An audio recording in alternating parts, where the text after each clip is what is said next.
ढोलकपुर नामक गांव में एक बहुत पुराना घर था। उस घर को सब लोग भूतिया और अपशगुनी कहते थे, क्योंकि जो भी वहां रहने आता उनकी किसी न किसी कारण मृत्यु हो जाती। इसलिए वो घर खरीदने के लिए कोई भी तैयार नहीं होता था। एक बार उमेश नाम के आदमी ने उस घर को बहुत ही सस्ते दाम में खरीद लिया और अपने बेटे दीपक के साथ सारा सामान लेकर वहां रहने आ जाता है। घर में आने के 1-2 दिन में ही उमेश को अपने आसपास अजीबोगरीब घटनाएं होने का एहसास होने लगा। पहले तो इसे वो नजरअंदाज करता रहा, लेकिन घर में जब उसे किसी की मौजूदगी का एहसास होने लगा तो वह सतर्क हो गया।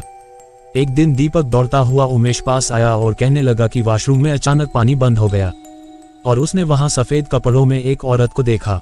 इतना कहते कहते दीपक अचानक चुप हो गया और उमेश की ओर उंगली दिखते हुए कहने लगा, पापा वो औरत आपके पीछे खड़ी है। इतना कहकर दीपक डर से चीखने लगा। उमेश दीपक को गोद में उठाकर उसी वक्त घर से निकल गया। दीपक बहुत सहम गया था, तो उसका डर भगाने के लिए उमेश ने उसके लिए एक कुत्ता खरीदा और साथ लेकर दोनों घर आ गए।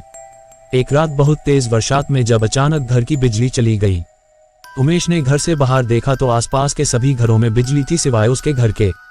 तो उसे लगा कि जरूर पावर सप्लाई में गड़बड़ हुई होगी। इतने में उमेश को दीपक के जोर से चिल्लाने की आवाज आती है। उमेश दौड़ता हुआ टॉर्च लेकर उसके पास जाता है। दीपक को दोबारा से घर में वो औरत दिखाई देती है। दीपक को सहमा देख उमेश उसे अपने साथ बिजली ठीक करने के लिए ले जाता है। उनका कुत्ता भी यहाँ वहां देखकर जोर से भौंकने लगा। उमेश को आभास होता है कि कोई उनके पीछे पीछे आ रहा है।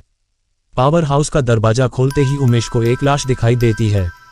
लाश देखकर दीपक भी डर के मारे चिल्लाने लगता है। उमेश अपने बेटे को लेकर तुरंत घर से बाहर भागने की कोशिश करने लगता है। घर से बाहर निकलते हुए अचानक उमेश का पैर दरवाजे के पास बनी लकड़ी की बनी सीढ़ियों में फंस जाता है और बहुत कोशिश करने पर भी वह पैर बाहर नहीं निकाल पाता है। दीपक अपने पापा को बाहर खींचने की कोशिश करता है, लेकिन काफी प्रयास करने पर भी उसका पैर बाहर नहीं निकाल पाता है। कोई उपाय न दिखने पर दीपक अपने कुत्ते को लेकर वापस घर के अंदर चला जाता है। तभी वो औरत दीपक को एक कमरे खींच कर ले जाती है। कुत्ता भी उसके पीछे भौंकते भौंकते उसी कमरे में चला जाता है। थोड़ी ही देर में कुत्ते के भौंकने की आवाज बंद हो जाती है और दरवाजा खुद ब खुद बंद हो जाता है।